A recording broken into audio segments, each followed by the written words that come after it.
तो बच्चों, आज हम लोग संपूर्ण प्रायिकता प्रमेय और बेज की थ्योरम, बेज के प्रमेय का अध्ययन करेंगे। इसको समझने से पहले हम लोग संपूर्ण प्रत्यक्ष समष्टि के विभाजन के बारे में पढ़ेंगे कि प्रत्यक्ष समष्टि का विभाजन क्या होता है। जैसा कि आप प्रत्यक्ष समष्टि के बारे में पहले से जानते हो, तो आइए देखते हैं प्रत्यक्ष समष्टि का विभाजन। प्रतिदर्श समष्टि का विभाजन, समष्टि का विभाजन।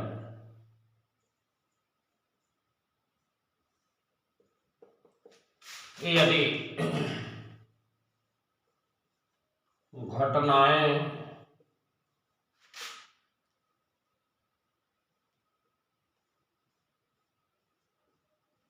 घटनाएं A1, A2, A3, AN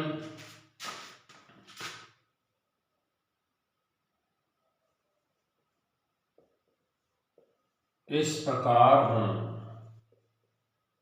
कि ए परस्पर अपवर्जी हों, अपवर्जी, दूसरा निःशेष,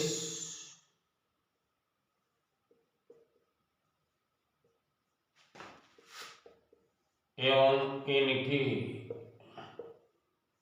प्रायिकता शून्योत्तर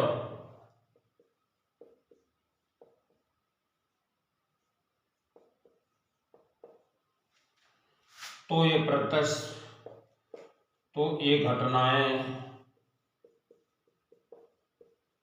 A1, A2, A3, AN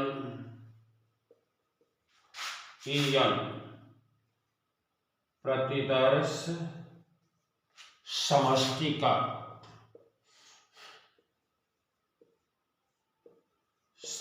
का विभाजन करती हैं।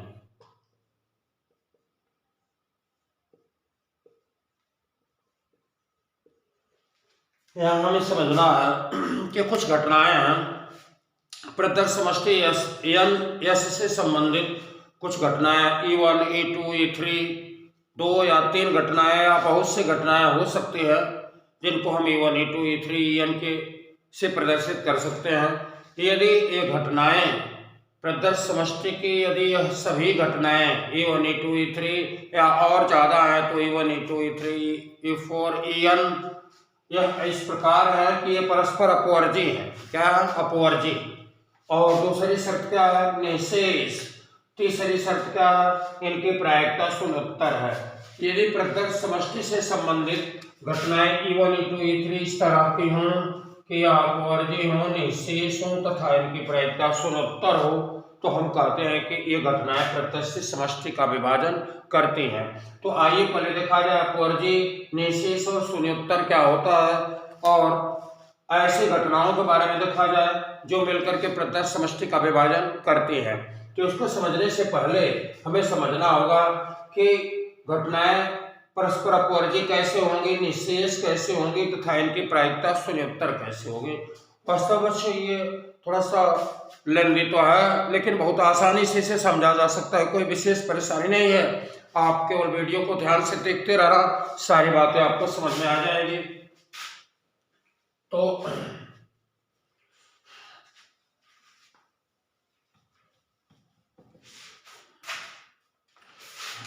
आइए हम बात करते हैं अपवर्जी,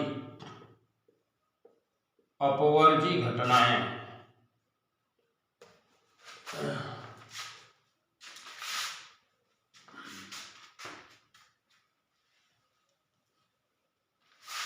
नंबर 1, अपवर्जी घटनाएं। मान के चलिए हमारे पास 3 घटना है, E1, E2 और E3। ये 3 घटनाएं हैं, E1, E2 और E3, ये 3 घटनाएं हैं। ये अपोरजी का कैसे हो सकती हैं? अपोरजी होने की स्थिति में आप जानते हो कि वे घटनाएं परस्पर अपोरजी कहलाते हैं जो एक साथ घटित नहीं हो सकती हैं।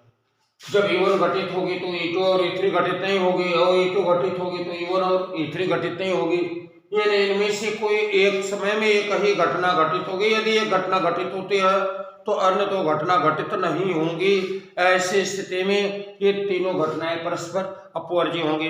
या अपवर्जी घटनाओं के लिए वे भी कहते हैं कि दो या दो से अधिक घटनाएं अपवर्जी कहलाते हैं जब उनका इंटरसेक्शन क्या होता है? जीरो। हम ऐसे भी लिख सकते हैं कि E1 intersection E2 equal to 5, sorry zero नहीं बल्कि 5, उनका इंटरसेक्शन क्या होगा? 5, जीरो नहीं 5।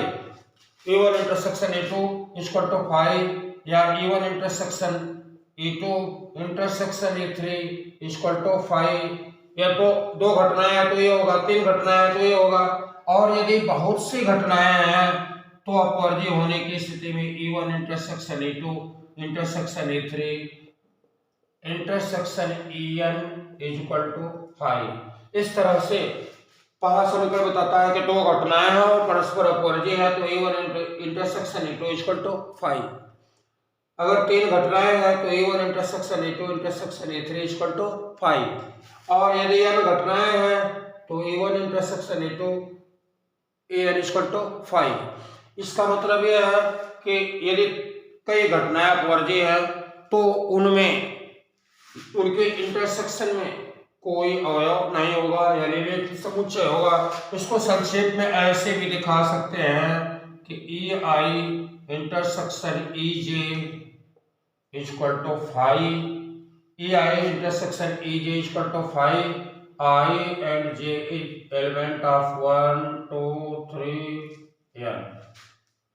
इसका ये मतलब हुआ कि यदि हम उसके बाद I not equal to J, I not equal to J, I J के बराबर नहीं होना चाहिए और I J का मान 1 से n तक कुछ भी लो, और उसके लिए यदि AI intersection AJ equal to 5 आता है तो वे घटनाएं परस्पर अपवर्जी होंगी। तो इस तरह से हम ये पाए कि दो घटनाएं अपवर्जी होने का मतलब मेन भावार्थ हमारा क्या है? यदि कई घटनाएं हैं परस्पर अपवर्जी हैं तो कहने का मतलब कि वो सभी घटनाएं एक साथ घटित नहीं होंगी। जैसे एक छोटा सा उदाहरण हम देखते हैं। मान के चलिए ये तीन थैले हैं, पहले थैले में कुछ लाल गेंदें हैं, दो लाल गेंद है और काले वाली 3 है। दूसरे थैले में लाल गेंद 5 है और काली वाली 7 है। तीसरे में लाल गेंद 3 है और काली वाली 5 है। आप ये बताइए, यदि इन थैलों से गेंद निकालने पर हम विचार करें, हमें एक गेंद निकालना है, केवल एक गेंद निकालना है, तो हम या तो पहले थैले से निकालेंगे या तो दूसरे से या तो तीसरे से निकालेंगे। अगर पहले थैले से गेंद निकालने की घटना E1 हम मान लें पहले थैले से गेंद निकालने की घटना E1 है। अगर हम दूसरे से गेंद निकालते हैं तो इस घटना को E2 मान लें, और तीसरे से गेंद निकालते हैं तो इस घटना को E3 मान लें, तो हम यहाँ देख रहे हैं कि हमारे E1, E2 और E3 परस्पर अपवर्जी हैं। इसलिए है क्यों अपवर्जी हैं? क्योंकि हमें एक ही गेंद निकालना है। अगर हम पहले थैले से निकाल लिए तो अन्य दो थैले से नहीं निकालेंगे, और यदि दूसरे से निकाल लिए तो पहले और तीसरे से नहीं निकालेंगे, और यदि तीसरे से निकाल लिए तो पहले और दूसरे से नहीं निकालेंगे। इस तरह से यदि 3 थैले हैं, इनसे हमें गेंद निकालना है। गेंद निकालने की घटनाओं को हम क्रमशः E1, E2, E3 कहें, तो हम देखते हैं कि E1, E2 और E3 क्या है? अपवर्जी है। और इस तरह से आप अपवर्जी घटना देख लिए। यदि दो घटनाएं अपवर्जी हैं तो अपवर्जी होने के लिए शर्त आपको बता दी गई। अपवर्जी होने के लिए शर्त यही थी कि EI intersection EJ equal to 5, जबकि I not equal to J, I and J is element of 1, 2, 3 n। तो ये तो आपका सैद्धांतिक है। सैद्धांतिक रूप से हम समझते हैं कि आई का मान जे के बराबर नहीं होना चाहिए। यदि आई का मान जे के बराबर होगा तो फाई नहीं हो सकता है। पहले आयो इसको समझे, आई का मान जे के बराबर होगा तो फाई नहीं हो सकता है। और आई का मान जे के बराबर नहीं होगा तो आई जे क्या है, आई जे 1 से n तक की संख्याएं हैं। अगर हम आई को कुछ लेते हैं तो जे को कुछ लेना पड़ेगा, तो उसमें जो है हमारा उनका इंटरसेक्शन फाई आता है। तो ऐसी घटनाएं क्या होंगी, अपवर्जी होंगी। तो अपवर्जी घटनाओं को मैथमेटिकली दिखाने के लिए हम ये शर्त दिखाते हैं कि E i intersection A j equal to phi, i not equal to j और i j is element of 1 to n। लेकिन एक चीज और समझ ले, अपवर्जी घटनाओं को अपने दिमाग को समझने के लिए हम ये देखते हैं कि यदि 3 घटनाएं या 4 घटनाएं या बहुत सी घटनाएं ऐसी हैं जो अपवर्जी है, तो कहने का मतलब कि एक घटित होगी तो अन्य 2 घटित नहीं होगी, या अन्य शेष घटनाएं घटित नहीं होंगी। तो हमने उदाहरण में आपको दिया था कि 3 थैले हैं, इनसे गेंद निकालने की घटना। 3 थैले आपके पास है, उसमें से गेंद निकालने की घटना। पहले थैले से गेंद निकालने की घटना हमने E1 मान लिया, दूसरे थैले से गेंद निकालने की घटना हमने E2 मान लिया, तीसरे थैले से गेंद निकालने की घटना हमने E1 मान ली, E3 मान लिया। तो इस तरह से ये तीनों अपवर्जी हुई। क्यों? क्योंकि एक से गेंद निकालोगे तो एक ही गेंद निकालना है, एक थैले से एक गेंद निकालोगे तो अन्य 2 थैले से गेंद नहीं निकालोगे, अर्थात E1 घटित हो गई तो E2 E3 घटित नहीं हो गए, अतः यह परस्पर अपवर्जी है। इस तरह से हम आगे देखते हैं। अपवर्जी के बाद बात आती है निःशेष। निःशेष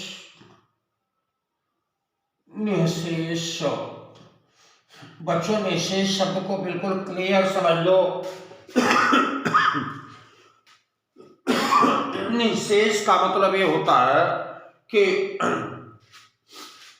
इनसे इससे जो 3 थैले आपके पास है, ऐसे समझो, पहला थैला, दूसरा थैला, तीसरा थैला। तो आप क्या करोगे, एक गेंद निकालनी है तो किसी एक थैले को चुनोगे, गेंद निकालोगे। तो आप ये बताओ, इससे गेंद निकालने की जो प्रायिकताएं हैं, चांसेस हैं, यानी P1 पहले थैले से गेंद निकालने की प्रायिकता P1 कितनी होगी, 1/3 होगी। कोई शर्त नहीं दिया है, तीनों थैलों से गेंद निकलने की संभावनाएं समान हैं। तो आपकी इच्छा हो तो आपने पहले से भी निकाल सकते हो, इच्छा हुई तो दूसरे से भी निकालो, या इच्छा हुई तो तीसरे से भी निकाल सकते हो। तो इस तरह से पहले थैले से गेंद निकलने की संभावना 1/3 है, यानी पहले थैले से गेंद निकालने की संभावना की गेंद निकलने की प्रायिकता P1 = 1/3। दूसरे थैले से गेंद निकालने की संभावना P2 भी 1/3 है। तीसरे थैले से गेंद निकालने की संभावना P3 भी 1/3 है। इस तरह से हम देखते हैं कि यदि इन संभावनाओं को जोड़ दिया जाए तो 1 आ जाता है, यानी कुछ शेष नहीं बचता है। कहने का मतलब निःशेष शब्द से हमारा यह तात्पर्य है कि घटना या तो पहले थैले से E1 घटेगी, या तो E2 घटेगी, या तो E3 घटेगी, अवश्य इसी में से कोई न कोई घटेगी। अर्थात इसके अलावा अन्य घटना, अन्य थैला हमारे पास न है, न हम कोई गेंद निकालेंगे। हमें गेंद निकालना है तो इन्हीं थैलों में से निकालेंगे। और इसका मतलब ये तीनों थैलों से संबंधित, गेंद निकालने से संबंधित जो घटनाएं E1, E2 और E3 हैं, यह निःशेष भी हैं। एक बार फिर समझो, इन चीजों को समझोगे तो आपको संपूर्ण प्रायिकता प्रमेय और बेज के थ्योरम समझने में कोई कठिनाई नहीं होगी, बहुत आसानी से सीख जाओगे। तो इसको निःशेष को एक बार फिर देखो।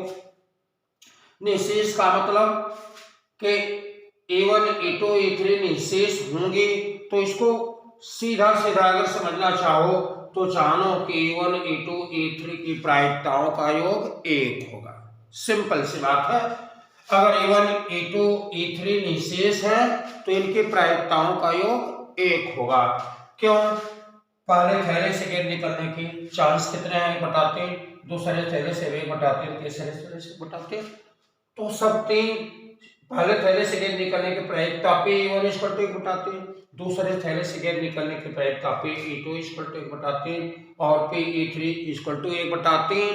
अर्थात हम देख रहे हैं कि P1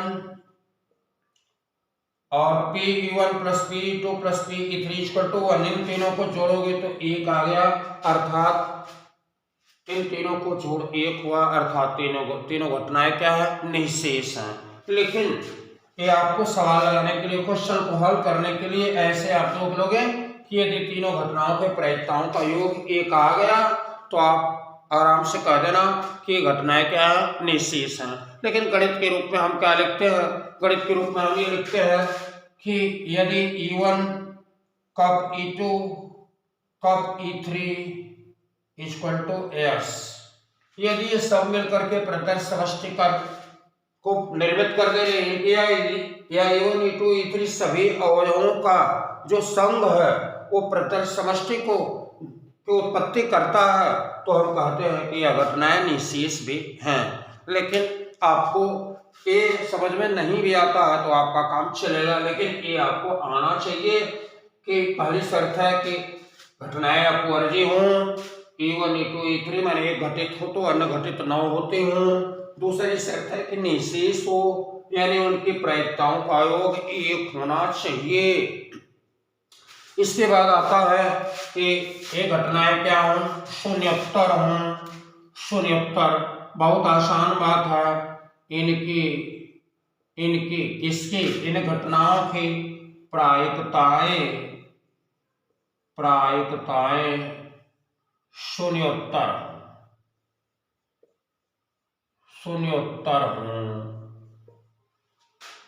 इनकी प्रायिकताएं शून्योत्तर होने से क्या तात्पर्य है, इसका मतलब यह है कि इसमें किसी भी घटना की प्रायिकता शून्य के उत्तर माने शून्य से अधिक होनी चाहिए, 0 नहीं होनी चाहिए। वास्तव में किसी घटना की प्रायिकता नेगेटिव नहीं होती है। जब नेगेटिव नहीं होगी तो 0 हो सकते हैं या 0 से अधिक हो सकते हैं। तो ही यहाँ कहा जा रहा है कि E1 E2 E3 तीन घटनाएं अगर यदि अपवर्जी है, ठीक है, निःशेष है, वो भी आपने समझ लिया।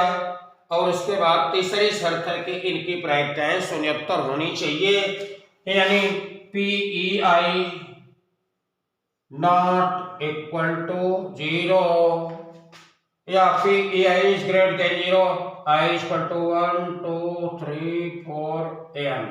बड़ी आसानी से इस बात को समझा जा सकता है कि इसमें से किसी भी घटना अगर 1 रखते हो तो P1 इसकी प्रायिकता शून्य नहीं होनी चाहिए, 2 रखते हो I बराबर तो इसके शून्य नहीं चाहिए, अगर यहाँ I बराबर 2 रखते हो तो P2 माने दूसरी घटना की प्रायिकता शून्य नहीं होनी चाहिए, I बराबर 3 रखते हो तो तीसरी घटना की प्रायिकता शून्य नहीं होनी चाहिए।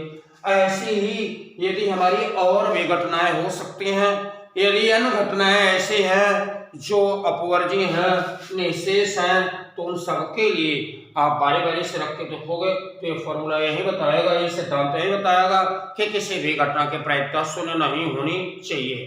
तो ये मैथमेटिकल फॉर्म है, लेकिन आपको बड़ा आसानी से ये चीजें कथन से ही समझ सकते हो कि इनमें से किसी घटना की प्रायिकता 0 नहीं होनी चाहिए, 0 से अधिक ही होनी चाहिए। तब हम कहते हैं यदि ये तीनों शर्त लग रही हैं, यदि ये तीनों शर्तें लागू होती हैं, या अपवर्जी होने का, निःशेष होने का, प्रायिकता शून्योत्तर होने का, तब हम कहेंगे कि घटनाएं E1 E2 और E3 प्रतिदर्श समष्टि का विभाजन करती हैं। अब ध्यान दो, आप फिर एक बार समझ लो, प्रतिदर्श समष्टि का विभाजन यह कब करेंगे, E1 E2 E3 प्रतिदर्श समष्टि का विभाजन कब करेंगे, जब ये घटनाएं अपवर्जी हों। बताया जा चुका है, ये घटनाएं निःशेष हों, मैंने इनकी प्रायिकताओं का योग 1 हो जाना चाहिए, और इनकी प्रायिकता शून्योत्तर हो, माने किसी भी घटना की प्रायिकता 0 नहीं होनी चाहिए, 0 से अधिक होनी चाहिए। यदि ऐसा है तो ये घटनाएं प्रतिदर्श समष्टि का विभाजन करती हैं। तो इस तरह से आपको प्रतिदर्श समष्टि के विभाजन के बारे में एक स्टेटमेंट मिल गया। वो क्या है, वो कथन क्या है, आप कर सकते हो कि यदि घटनाएं E1 E2 E3 और बताना चाहो तो E4 E5 En, है ना, यदि घटनाएं E1 E2 E3 E4 E5 En ऐसी है कि वे परस्पर अपवर्जी हों, निःशेष हों तथा उनकी प्रायिकता शून्य न हो, इन घटनाओं में किसी भी घटना की प्रायिकता शून्य न हो यानी शून्योत्तर हो, तो ये घटनाएं प्रदत्त समष्टि का विभाजन करते हैं। आप कहोगे कि हम जान के क्या करेंगे कि प्रदत्त समष्टि का विभाजन करते हैं कि नहीं करते हैं।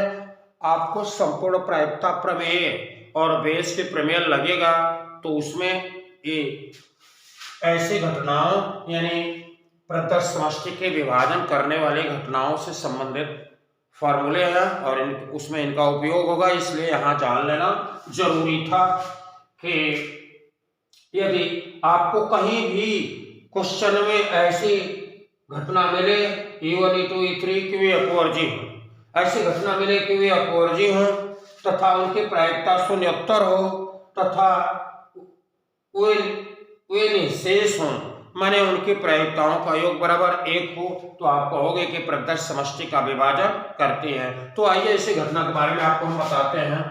आइए देखते हैं कैसे। मान के चलिए पहला क्वेश्चन ये है आपका, मान के चलिए आपके पास 3 थैले हैं।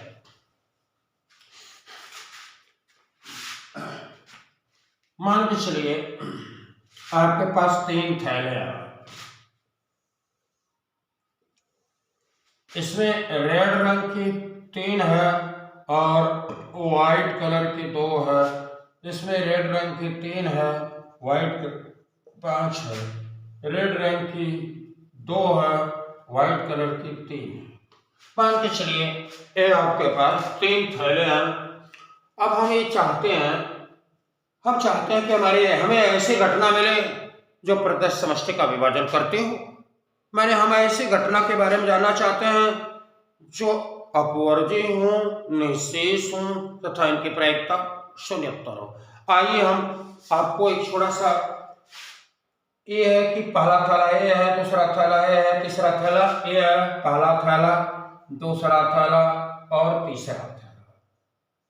मान के चलिए वास्तव में अगर इन थैलों से गेंद निकालें हम तो हमारी संभावनाएं बराबर है, किसी थैले से हमारी इच्छा हो गेंद निकालने। लेकिन अगर आपको शर्त दे देता हो कि पहले थैले से गेंद निकालने की 35% संभावना है, ये गेंद निकाली जाती है तो संभावना 35% यह है कि वो पहले थैले से निकाली गई। दूसरे थैले से गेंद निकालने की 25% संभावना है, तीसरे थैले से गेंद निकालने की 40% संभावना हुई। तो आप ये देखो कि पहले थैले से गेंद निकलने की घटना E1 यदि है तो पहले थैले से गेंद अगर निकालोगे तो अन्य 2 थैलों से नहीं निकालोगे। हमने पहले थैले से गेंद निकालने की घटना E1 मान लिया, दूसरे से गेंद निकालने की घटना E2, तीसरे से गेंद निकालने की घटना को E3 मान लिया।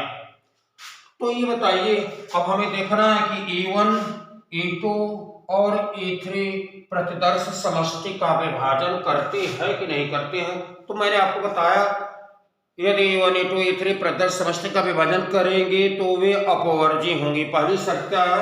अपवर्जी होंगी। पहली शर्त यह है कि अपवर्जी होंगी। दूसरी क्या है कि निःशेष होंगी। तीसरी क्या है? इनकी प्रायिकता शून्योत्तर होंगी। शून्योत्तर होंगी माने इनमें किसी की प्रायिकता शून्य नहीं होगी। तो आइए चेक करते हैं कि इन थैलों से गेंद निकालने की घटना जो हमने E1, E2, E3 मान लिया है वे अपवर्जी है कि नहीं है। तो आप जानते हो कि हमें एक ही गेंद निकालनी है। हाँ, बस एक गेंद निकालनी है। एक गेंद निकाली तो पहले थैले को चुन लोगे तो E1 घट गई तो ये दोनों घटित नहीं होंगे, या किसी एक को चुनोगे तो अन्य 2 घटित नहीं होंगी। तो इसका मतलब E1, E2, E3 अपवर्जी है। और निःशेष का क्या मतलब है? हमने कहा निःशेष है तो जो अपवर्जी घटनाएं हैं उनकी प्रायिकताओं को जोड़ दो। उनकी प्रायिकताओं को जोड़ अगर एक आता है तो घटनाएं क्या है? निःशेष है। ध्यान देना कि इसकी प्रायिकता 35% माने 35/100 हुआ कि नहीं हुआ, और इसकी प्रायिकता 25/100, इसकी प्रायिकता 40/100। आप जोड़ के देखो, इसे जोड़ोगे, इसे जोड़ोगे, इसे जोड़ोगे तो 35, 25, 60, 40, 100/100। तो प्रायिकताओं का योग क्या हो गया? वो 1 हो गया। निःशेष का मतलब इनकी प्रायिकताओं का योग 100 होना चाहिए। 25/100 सॉरी प्रायिकताओं का योग 1 होना चाहिए। 40/100 इक्वल टू 100/100 इक्वल टू 1। अर्थात ये निःशेष भी है। निःशेष के लिए कोई प्रतिबंध मत लगाना। निःशेष के लिए उन घटनाओं के प्रायिकताओं का योग 1 हो जाता तो आप बोल देना निःशेष है। इसके बाद प्रायिकता शून्योत्तर क्या है, सीधी सी बात है, किसी की प्रायिकता 0 नहीं है, इसकी 35/100 है, इसकी 25/100 है, इसकी 40/100 है, तो इनकी प्रायिकता शून्योत्तर भी है। इस तरह से कहा जाए कि 3 थैले हैं, उसमें चाहे जिस रंग के जो गेंद हो, इससे मतलब नहीं है। हम 3 थैले हैं, अगर हमें ये गेंद निकालना है तो पहले थैले से गेंद निकालने की घटना E1 है, दूसरे से E2 मान लें, तीसरे से गेंद निकालने की घटना E3 मान लें, तो E1 E2 E3 परस्पर क्या है, अपवर्जी हैं, निःशेष हैं तथा शून्योत्तर, इसकी प्रायिकता शून्योत्तर है यानी शून्योत्तर है। इसका मतलब E1 E2 E3 प्रत्यक्ष समष्टि का विभाजन करती है। तो बच्चों इस चीज को ध्यान दो। अगर आपको कहीं भी क्वेश्चन में ऐसी बातें दिखाई दे, आपको ऐसी बातें दिखाई देती हूं कि कुछ घटनाएं प्रश्न पढ़ने पर आपको लगता है कि ये घटनाएं अपवर्जी भी है, निःशेष भी है और शून्योत्तर भी है, तो तुरंत उन घटनाओं को मानना E1 E2 E3 N। अगर 2 ही घटना है तो E1 E2 मान लेना, 3 घटना है तो E1 E2 E3 N मान लेना, 4 घटना है तो E1 E2 E3 N 4 मानना। ये आप दिमाग में बात रखना, फिर नोमेंक्लेचर के समय आपको बताएंगे। इसके बाद ये देख लीजिए, मान के चलिए एक कारखाना है, एक कारखाना और टेलीविजन बनाता है। क्या बनाता है? टेलीविजन। कुछ तो बनाता होगा, तो हमने मान लिया टेलीविजन बनाता है। अगर एक कारखाना टेलीविजन बनाता है, सॉरी टेलीविजन मत मानिए, टेलीविजन में जो है अलग अलग पार्ट मिलके तब प्रोडक्ट होते हैं। अच्छा मान के चलिए किसी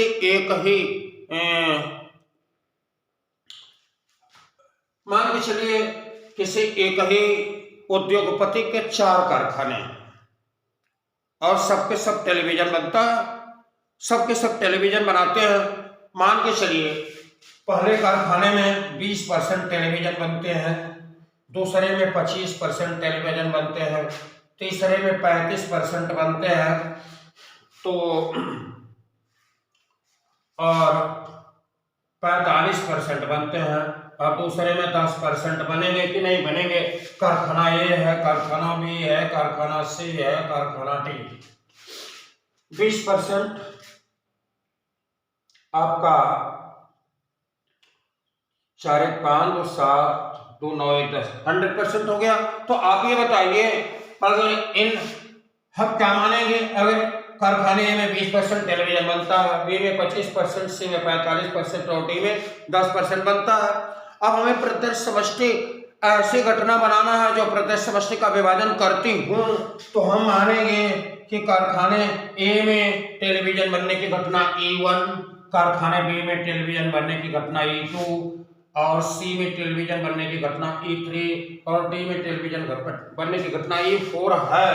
तो निश्चित रूप से ये सब क्या है, ये मिलके प्रत्यक्ष समष्टि का विभाजन करती हैं। क्यों? क्योंकि कोई टेलीविजन आप अगर खरीदोगे तो या तो कारखाने एक एक मिलेंगे, खरीदोगे आप या तो बी के, या तो सी के, या तो डी के, किसी एक ही कारखाने के। एक टेलीविजन जब आप खरीदोगे तो किसी एक ही कारखाने के होगी, माने अगर वह एक कारखाने के है तो E1 घटित हो गई, तो यह घटित नहीं होंगी, तो क्या है, अपवर्जी है। ध्यान से देखो, आपने टेलीविजन खरीदा, वह कारखाना ए से बनी है, तो घटना E1 घटित हो गई ना, तो E1 घटित हुई तो N घटित नहीं होंगे। या आपने खरीदा तो कारखाना सी से है, तो E2 घटित होगी तो N घटित नहीं होंगे। अर्थात एक टेलीविजन का चयन करते हो तो टेलीविजन E1 से बना होगा, या E2 से, या E3 से, या E4 से, अर्थात E1 E2 E3 4 क्या है, अपवर्जी है। अपवर्जी के बाद निःशेष क्या होता है, निःशेष क्या है, छोड़ो, E1 E2 E3 की प्रायिकताओं का जोड़ जोड़ोगे तो 1 हो जाएगा, तो निःशेष है। इनकी प्रायिकताओं का योग बराबर 1 आया, तो निःशेष से इतने से काम चला लो। अगर आप और ज्यादा समझना चाहो तो आप कह सकते हो टेलीविजन इसी किसी न किसी कारखाने से खरीदी गई होगी, अर्थात यही निःशेष की स्थिति है। संक्षेप में इनकी प्रायिकताओं का जोड़ बराबर 1 है, तो निःशेष है। और शून्योत्तर क्या है, E1 से बनने की प्रायिकता शून्य नहीं है, 20/100 है, 25/100 है, 45/100 है, 10/100 है। इनकी प्रायिकता किसी की शून्य भी नहीं है। इस तरह से हम कहते हैं कि यदि किसी कारखाने में ABCD 4 कारखाने हैं, इसमें कोई उत्पाद बनता है तो कारखानों में उत्पाद बनने की घटना E1 E2 E3 E4 मानेंगे। तो E1 E2 E3 E4 क्या है? प्रदर्श समष्टि का विभाजन करती हैं, अर्थात ये अपवर्ज्य है, निःशेष है तथा इनकी प्रायिकता शून्योत्तर है। हमने एक बार फिर आपको एक छोटा सा उदाहरण दें। मान के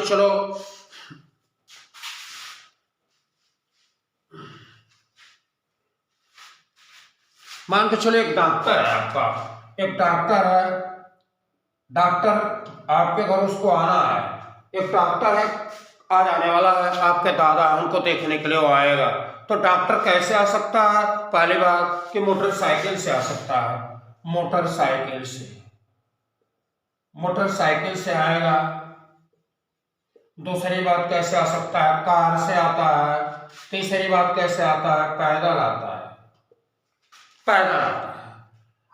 उसके बाद मोटरसाइकिल है, कार है, बस और कुछ नहीं। कभी कभी पैदल भी चल देता है कि चलो भाई चलते हैं, सर्दी का मौसम में पैदल ही चल देंगे। कभी कभी पैदल भी चलता है। आप हमें ये बताइए, अगर कोई परसेंटेज नहीं हो कि अक्सर कैसे आता है? कुछ नहीं कहता है, तो हम मानेंगे मोटरसाइकिल से आने घटना E1, कार से आने घटना E2, पैदल आने घटना E3। अब मोटरसाइकिल से आने की घटना का चांस हम देखेंगे, अगर कुछ नहीं कहता है तो हमें मानेंगे कि E1 की प्रायिकता PE1 कितनी होगी? 1/3। PE2 कितनी होगी? 1/3। PE3 कितनी होगी? 1/3। अगर आपसे कहता है कि 50% चांस उसका मोटरसाइकिल से आने का है, 20%, 30% कार से आने का है, 20% पैदल आने का है, तो हम P1 बराबर क्या लिखेंगे? P1 बराबर लिखेंगे 1/2, 50/100, 1/2। PE1 बराबर लिखेंगे 50/100 या 1/2। फिर PE2 क्या लिखेंगे? PE2 बराबर लिखेंगे 30/100 या 3/10। क्या लिखेंगे? 3/10। फिर ये क्या लिखेंगे? 20/100 यानी 1/5। तो इस तरह से हम देख रहे 1/2 धन 3/10 धन 1/5 इक्वल टू आपका आ जाएगा 1। तो इस तरह से क्या है? E1 E2 E3 मैंने डॉक्टर को अपने साधनों से आने की जो घटनाएं हैं, मोटरसाइकिल से आने घटना E1, कार से आने घटना E2 और पैदल आने की घटना E3, ये प्रत्यक्ष समष्टि का विभाजन करते हैं। तो बस आपको ये बता दें, आपको क्वेश्चन में कभी भी ऐसा लगे कि हमारे पास कुछ घटनाएं ऐसी हैं जो शून्योत्तर हैं, इनकी प्रायिकताओं का योग 1 है और इसमें से किसी की भी प्रायिकता शून्य नहीं है, तो वे घटनाएं प्रत्यक्ष समष्टि का विभाजन करती हैं। यानी उनको प्रश्न पढ़ते ही आप E1 E2 E3 EN मान लोगे, तब आपको ये बात समझ में आएगी। अब हम आपको चलते हैं संपूर्ण प्रायिकता प्रमेय और वेज की प्रमेय का फार्मूला बताते हैं। हाँ बच्चों ध्यान दो, पहले हम आपको संपूर्ण प्रायिकता प्रमेय और वेज की प्रमेय का केवल फार्मूला बताएंगे। फार्मूला बता के फार्मूले पर सवाल देंगे और क्वेश्चन को कैसे फिट करके निकाल लेंगे, इसको आपको समझाएंगे। जब आप ये बातें पूरी समझ में आ जाएंगे तो आपको सिद्धांत समझाएंगे कि फार्मूले का निगमन कैसे हुआ। पहले इसलिए नहीं समझा रहा हूँ कि पहले समझाने में आपको ज़्यादा कठिनाई होगी। जब कुछ बातें आपके दिमाग में आ जाएंगी तब बेज के थ्योरम को आसानी से आप समझ पाओगे। तो आओ चलते हैं कि संपूर्ण प्रायिकता प्रमेय हमारी क्या है, उसको देखा जाए।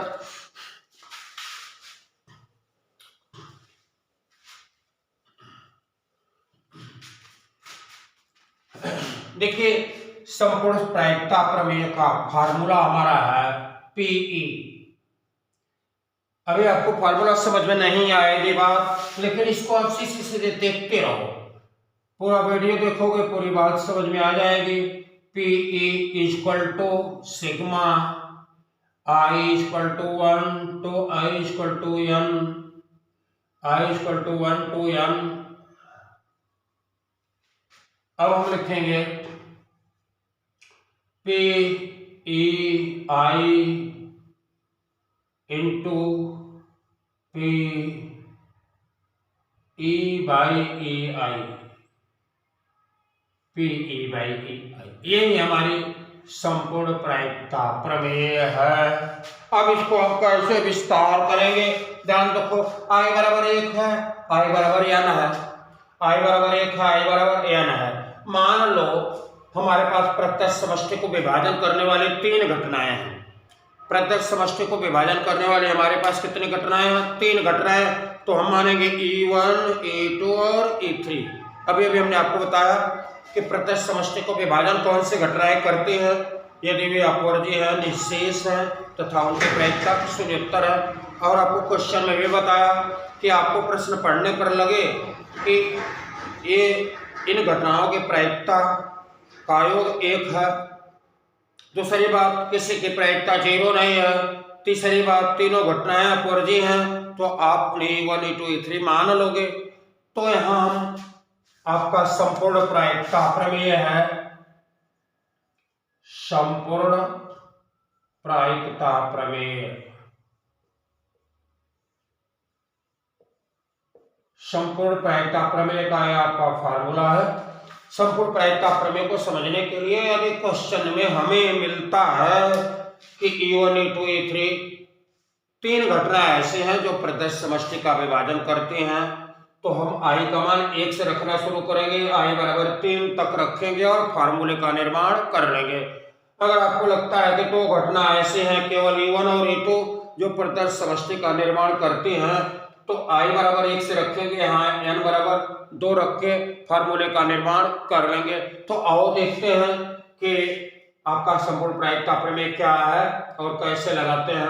ध्यान दो, एक छोटा सा उदाहरण देख लो। मान लो आपके पास 2 थैले हैं,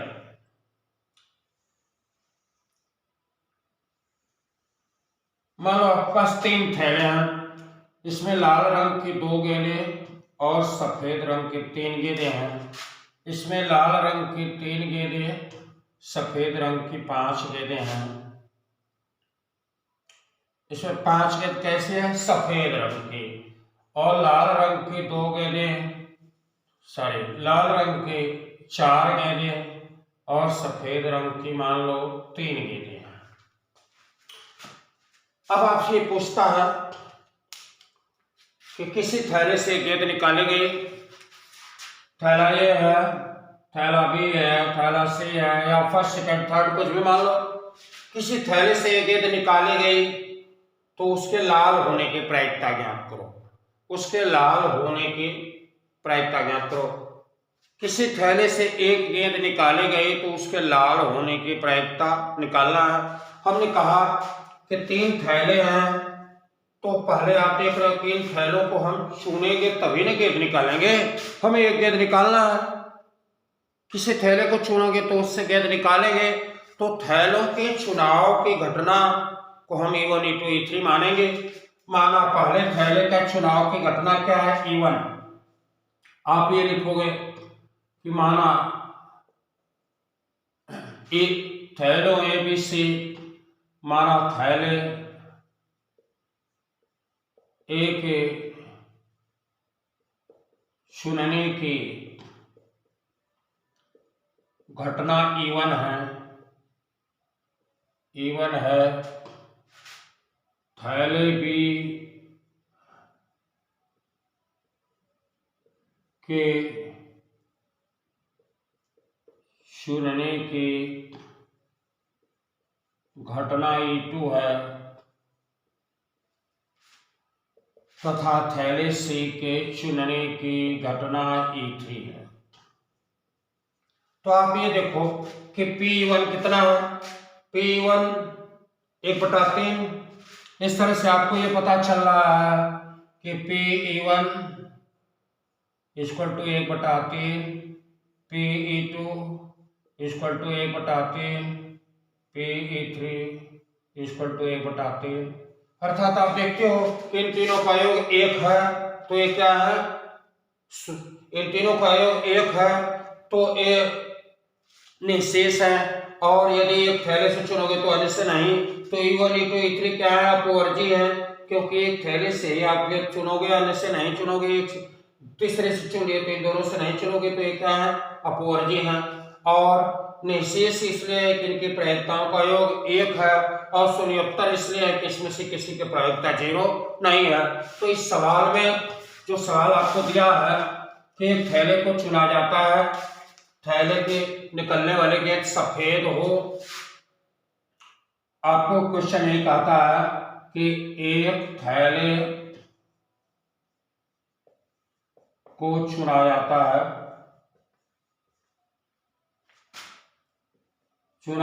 है, या एक थैले को चुनकर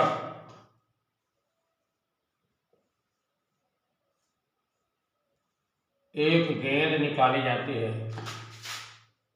एक गेंद निकाली जाती है। गेंद के लाल होने की प्रायिकता, गेंद के लाल होने की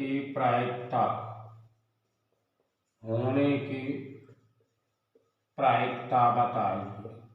अब ये चीजें बताइए कि आपको एक गेंद निकालोगे तो गेंद के लाल होने की प्रायिकता, तो आपके जो अनुकूल घटना क्या है, गेंद का लाल होना।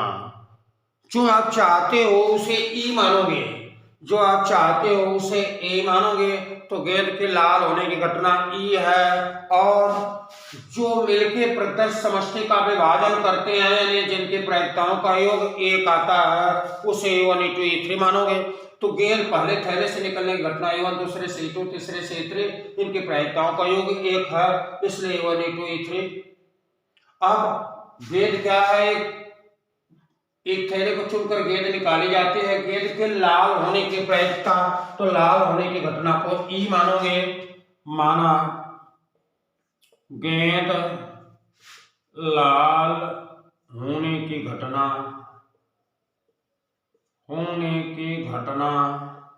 बराबर ई है। तो आपको क्या निकालना है, PE.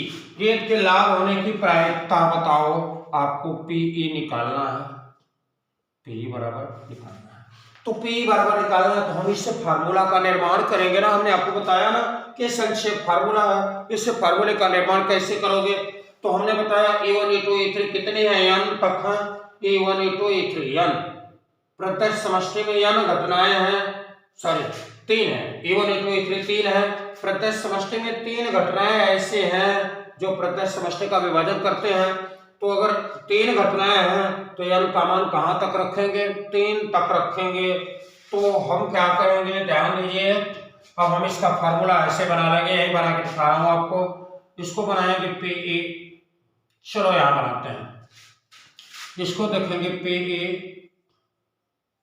Is equal to I equal to 1 से रखना शुरू करेंगे, PE1 PE by E1, PE1 into PE by E1, PE1 PE by E1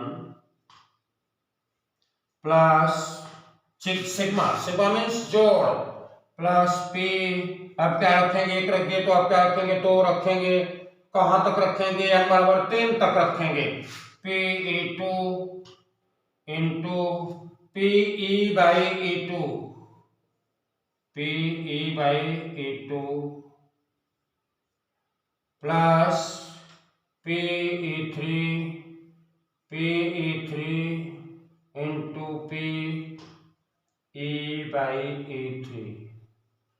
यहाँ आराम से समझ सकते हो, E1 E2 E3 3 है, तो n बराबर 1 से रखेंगे, 1 से 3 तक रखेंगे तो 1 रखे तो PE1 PE बाई 1, फिर 2 रखेंगे तो PE2 PE बाई 2, 3 रखेंगे तो PE3 PE बाई 3, और सिग्मा मीन्स जोड़, तीनों का हमने जोड़ कर दिया। अब यही आपको लाल गेंद निकलने की प्रायिकता होगी। तो आइए देखते हैं PE1 क्या है। PE1 पहले थैले का चुनाव है। PE1 क्या है, घटना E1 पहले थैले की घटने की, पहले थैले से गेंद निकलने की घटना E1 है। इसकी प्रायिकता कितने हैं, 1/3, P2 क्या है, यहाँ भी 1/3, P3 क्या है, यहाँ भी 1/3। तो ये आपको ऑलरेडी क्लियर है, रखने के लिए कोई दिक्कत नहीं होगी। पहले थैले के चयन की विधि 1/3, दूसरे के चयन की विधि 1/3, तीसरे के चयन की विधि 1/3। लेकिन अब हम ये समझे कि ये हमारा क्या है, Pe/1 क्या है, पहले पढ़ चुके हो। Pe/1 ध्यान देना कि यदि पहले थैले का चयन करते हैं तो लाल गेंद निकलने की प्रायिकता, यहाँ इसको समझो। Pe/1 यदि पहला थैला चुना जाता है, ये थैला चुना जाता है, तो लाल गेंद निकलने की, ये क्या है, लाल गेंद निकलना। पहला थैला चुना जाता है तो लाल गेंद निकलने की प्रायिकता। चलो हमने इसको चुन लिया, अब इसमें लाल गेंद निकलने की प्रायिकता 2/2 है। लाल गेंद 2 है, कुल गेंदें कितनी है, 5, 2/5। और आपको कहता है Pe/2, Pe/2 अभी चुनना है। तो यदि दूसरा थैला चुना जाता है तो लाल गेंद निकलने की प्रायिकता 3/8। और यदि तीसरी थैले को हम चुनते हैं तो लाल गेंद निकलने, तीसरे थैले का चयन करते हैं तो लाल निकलने की प्रायिकता 4/7।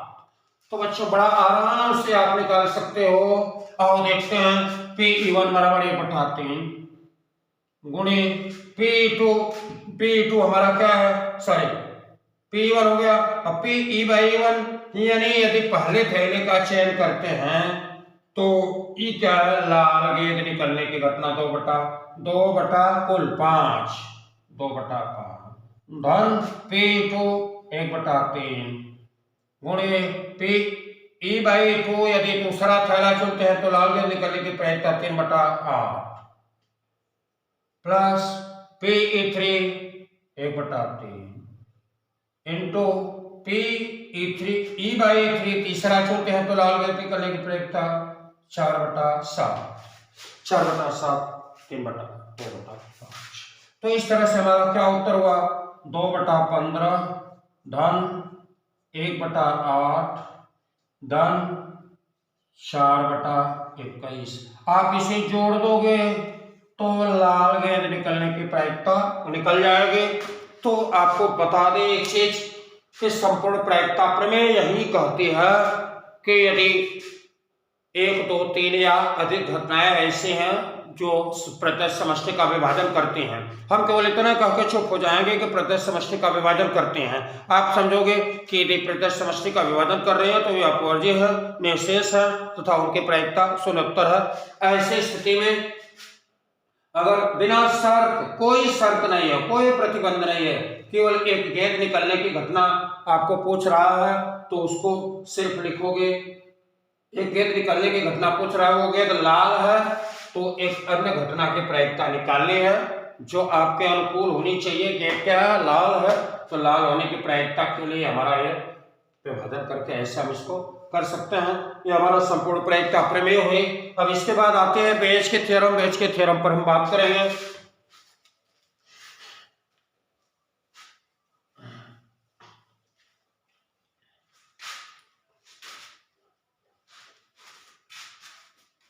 देखिए बेज के प्रमेय क्या है,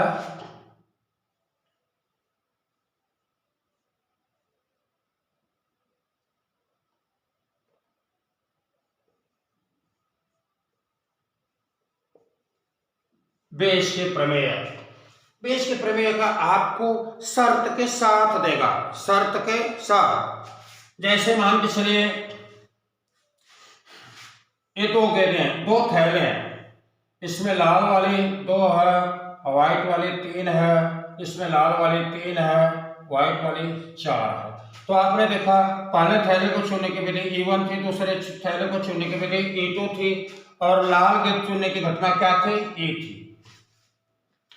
तो वे ये कहेंगे, संपूर्ण प्रायिकता प्रमेय में कहा था कि उन थैलों से लाल गेंद चुनने की प्रायिकता। अब वे ये कह रहे हैं कि यदि लाल गेंद, एक थैले को चुना गया, एक गेंद निकाली गई, यदि वह लाल है तो पहले थैले से निकलने की गई प्रायिकता। थोड़ा जल्दीबाजी हो गई इसलिए आराम से इसे देखो। मान लो दो थैले हैं, आप पार्थोथैले फार्मूला लिखने से पहले इसको समझो। आप पार्थोथैले हैं फर्स्ट और सेकंड, किसी एक थैले को चुना जाता है तो थैलों के चुनाव की घटना E1 E2 मान लें। क्यों मान लें कि ये प्रत्यक्ष समष्टि का विभाजन करते हैं, क्योंकि इससे चुनने की प्रायिकता 1/2, इससे 1/2, इससे चुनी जाएगी तो इससे नहीं, इससे चुनी जाएगी तो इससे नहीं, अर्थात F और G है, प्रायिकता 1/2, 1/2, 1 आधा रहेगा, अर्थात ये प्रत्यक्ष समष्टि का विभाजन करेंगे।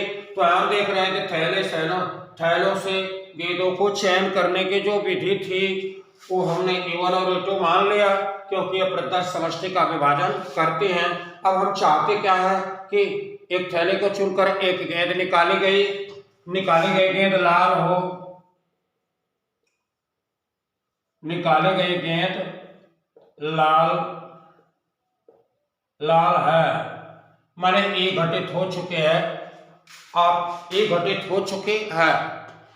तो यदि निकाली गई गेंद लाल है, या हम कहते निकाली गई गेंद, एक थैले, दोनों थैलों को चुनकर एक गेंद निकाली गई, यदि उसके लाल होने की प्रायिकता, कोई शर्त नहीं, दोनों थैलों को चुनकर एक गेंद निकाली गई, उसके लाल होने की प्रायिकता, तो हम लगा देते संपूर्ण प्रायिकता प्रमेय, इसे लगा देते। दो थैले हैं, उनमें कुछ लाल कुछ सफेद गेंदें हैं, दोनों थैलों में किसी एक को चुनकर एक गेंद निकाली गई, उसको लाल होने की प्रायिकता, तो संपूर्ण प्रायिकता प्रमेय।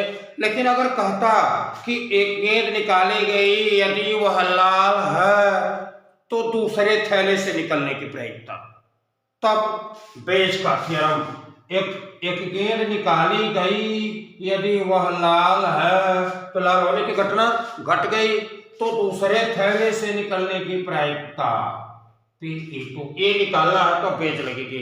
अब आपको अंतर समझ में आ गया होगा कि संपूर्ण प्रायिकता प्रमेय में सीधे सीधे बातें होती हैं कि निकाले गए गेंद लाल होने की प्रायिकता, और बेज थ्योरम में कहता है शर्त दे दिया कि यदि निकाले गए गेंद लाल है तो उसको दूसरे थैले से निकलने की प्रायिकता।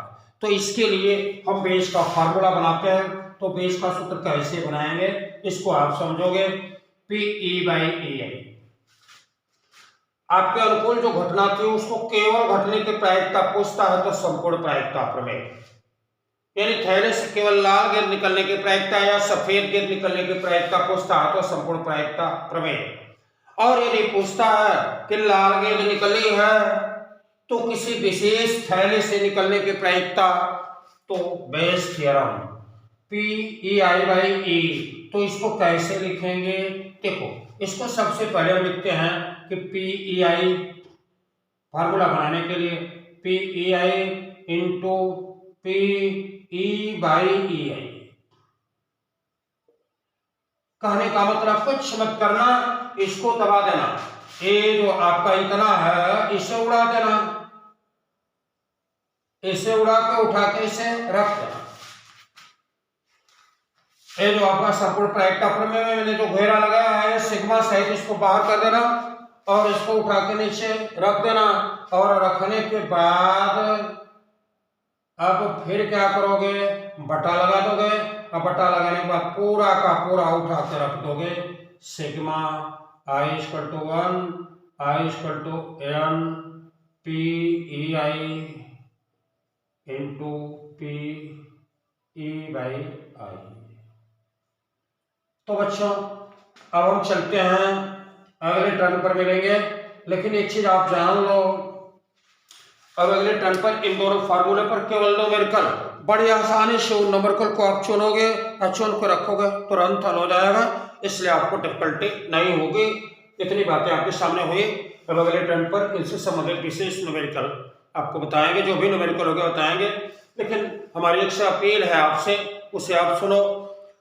प्रायिकता के जितने भी लेक्चर आपको दिए गए हैं, जितने भी लेक्चर के वीडियो पोस्ट किए गए हैं, उनमें किसी को मत छोड़ो। पहले वीडियो, दूसरे, तीसरे, चौथे को सीरियल कायदे से पढ़ते जाओ, समझते जाओ, तब बातें आसानी से होती जाएंगी। और संभवतः ये वीडियो यूपी बोर्ड इंटरमीडिएट के छात्रों के लिए मैथ में प्रायिकता का संभवतः यह लास्ट है।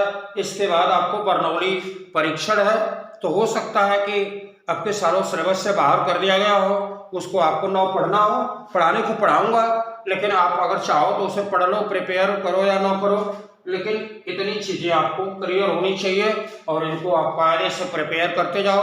तमाम तरह के क्वेश्चन को समझ के हल करना, रटने की जरूरत नहीं है। प्रायिकता के क्वेश्चन को आप रट के हल नहीं कर सकते हो, इसको सिद्धांत को भली भांति समझो। मैंने सिद्धांत थोड़ा सा काट करके आपको फार्मूले बेस पर क्वेश्चन को हल करने के लिए ये व्यवस्था दिया है। इस तरह से आप पहला काम यही आपको करना है कि हर वीडियो को पहले दूसरे तीसरे वीडियो प्रायिकता के जितने वीडियो शुरू से पढ़ते आना, तब बातें आपको समझ में आएगी। इसका शॉर्ट नोट बनाते जाना और एक दो बार रिपीट करके पढ़ लोगे तो प्रोबेबिलिटी तैयार हो जाएगी। फिर ये सारी चीजें आपको टेस्ट में भी आएंगे, बोर्ड एग्जाम में भी आएंगे और जिंदगी में आपका कभी साथ नहीं छोड़ेंगे। Thank you very much.